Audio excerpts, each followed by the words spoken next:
The assassination of 11 Israeli athletes at the Munich Olympics in 1972 was the culmination of an awful year of violence. Earlier in the spring, the Italian police investigator Mario Calabresi had been assassinated by members of the far-left organization Lotta Continua in retaliation for his role in the death of anarchist Giuseppe Pinelli in 1969. In March, the publisher Giacomo Feltrinelli had been found dead while plotting a terrorist attack, and a new radical organization had first appeared, the so-called Brigate Rosse, or Red Brigades, kidnapping the Siemens manager Hidalgo Macchiarini, photographing him with a gun at his temple and a 5-pointed star sign around his neck, and opening a season of terror and intimidation in Italian society, what would then be called the Years of Lead. So what could one do in this context? 24-year-old Lino Dainese may have asked to shake off the paralysis of powerlessness. How could he make a difference from his little town of Molvena near Vicenza? The Americans could do something, he probably thought, as US troops had been stationed in the nearby base of Camp Ederle since the 1950s. Perhaps the European community could intervene, especially after the invigorating entry of Denmark, Norway, Ireland, and Great Britain into the Union. Or maybe the former Italian Prime Minister, Vicenza-born Mariano Rumor, could bring back to government that sense of caution, moderation, and pragmatism he had shown in the 3 cabinets he ran from 1968 to 1970. Even under his watch, however, the nation had been rattled by the Piazza Fontana bombing in 1969 and an attempted military coup in 1970. What came to Dainese's mind was a trip he took to London 4 years prior with his Vespa and 2 friends. It was there on Carnaby Street that he discovered his passion for motorcycling. It was there that he founded the Café Racer movement, as he bet he could race around the track in less time than a jukebox track played in a nearby cafe. It was there that he first experienced the thrill of speed and the danger of it. There was something in the risk of riding a bike that connected him to the news. A sense of inadequacy and daring that reminded him that, yes, the road is full of obstacles, but that's no reason to dismiss its call, if only one could create the necessary protection.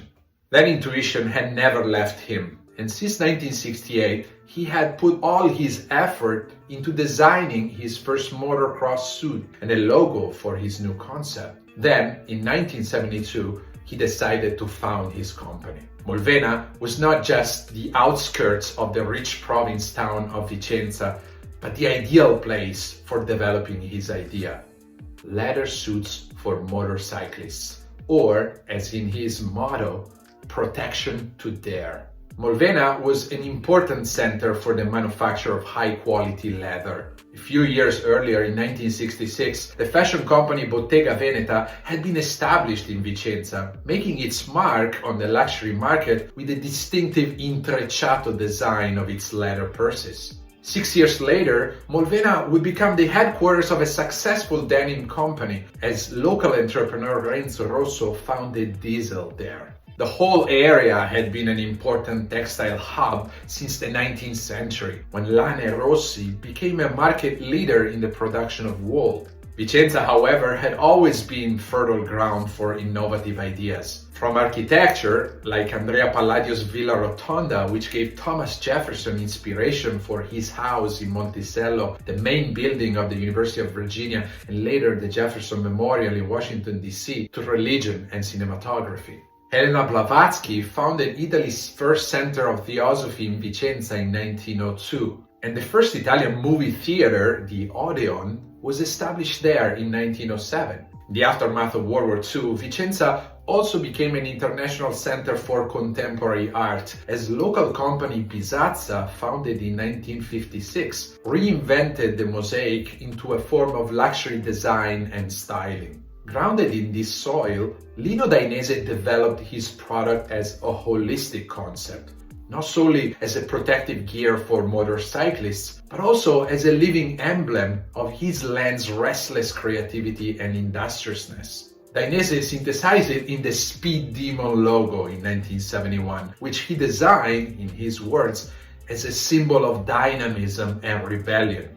In it, he mirrored the company's urgency to rebel against the temptations of default, fatalism, or indifference. And at the same time, its commitment to protect and support the human dynamism to build, run the race, and bear good fruits, no matter the circumstances or the perils of the road. What Dainese built is an iconic brand in protective gear, which moved over the decades from motorcycling to alpine skiing, mountain biking, competitive sailing, and outer space.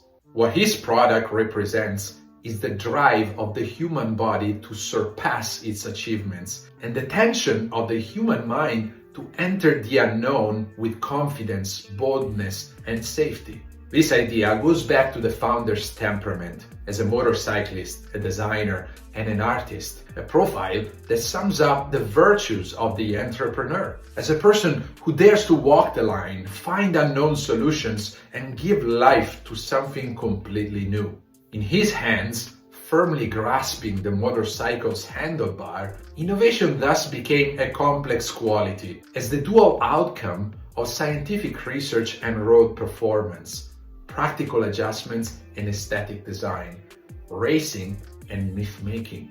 The company's leadership in safety, sports performance, and design finds its origin in its living evolution. From the first motocross trousers in 1972, Dainese developed a plethora of protective products in dialogue with athletes and riders. Introducing elastic inserts for comfort in 1974, the first back protector in 1979, knee sliders in 1981, the aerodynamic hump in 1988, gloves in 1989, and boots in 2001.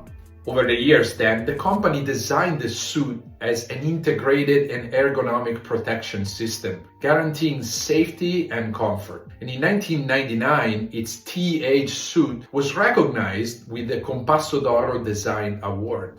This holistic idea of protection would apply to other fields: skiing, after the company designed the first helmet in 2000, horseback riding starting in 2011, and spacesuit design since 2015, as astronauts from the European Space Agency adopted the Dainese skin suit inside the International Space Station. Dainese's aura of legend comes from its athletes and racers, who took their performances to the limit thanks to their equipment. Giacomo Agostini first wore a colored Dainese anti-abrasive suit in 1976, at a time when protective gear was only black. Barry Sheen and the French designer Marc Sadler developed the lobster protection for the back, and Valentino Rossi won multiple world championships wearing Dainese suits. As the company expanded its portfolio to include airbag suits in recent years, motorcyclists and yacht racers have adopted this new category of products as a pioneering solution to combine protection, flotation, and communication functions in one piece. In 2015, after 42 years at the helm of the company, Lino Dainese sold the majority of the shares to the firm Investcorp and was awarded the Prize for Innovation by Italian President Sergio Mattarella. During his tenure, he positioned the company in the space between technical innovation and aesthetic craft, confirming its investment in continuous advancement and groundbreaking testing through the foundation of the D-Tech Research Center in 1994, and constructing its suits as aesthetic concepts, where leather interacts with safety, and design empowers users to pursue risk with boldness and confidence. Strong international sales and a reputation for quality continue to surround the company that Lino Dainese started. His interests, however, move beyond the sole dimension of business, as reflected in his renovation project of a local mill, the so-called 503 Mulino, his involvement in the Art Museum Mart of Trento and Rovereto, and his presidency of CISA, the Andrea Palladio International Center for the Study of Architecture in Vicenza. As both an inventor and entrepreneur, an artist and a businessman, a patron and a shareholder, Lino Dainese represents a rare breed of creators who navigate a space in between at the intersection of strategy and creativity, and combine a genuine passion for technological development with the holistic understanding of life as an organic flow of practical and intellectual needs. Through this dual vision, he reframed protection from a self-shielding posture into a daring attitude, defining the mastery of thrill as a human form of fulfillment. In this light, technological research informs an idea of speed or risk, not as a dangerous pursuit, but rather as a condition for fruitfulness in motorcycling, sports, and business as well. When asked about what made him happy in his career, Lino Dainese just replied, creating work and saving lives. With regard to saving lives, the letters from users who survived serious accidents certify the validity of his claim. As for creating work, the growth of the company confirms the success of his model, putting together technicians and artists, scientists and designers, engineers and leather artisans. Creating work also has to do with creating the future. For customers, the brand embodies the audacity to pursue the road, chase dreams, and define new pathways. For workers, the company has offered a concrete form of social betterment through a renewed vision of a local context, not as a given, but as a resource.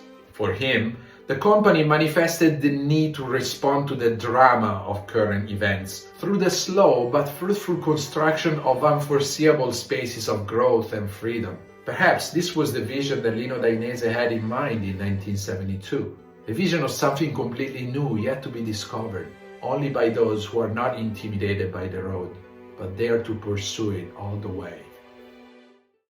Thank you very much for watching. If you enjoyed this video, I invite you to subscribe to this YouTube channel or become a member for exclusive content and early access to new episodes. Don't forget to follow me on LinkedIn or Instagram for additional materials about the show. Thanks again. Arrivederci, alla prossima.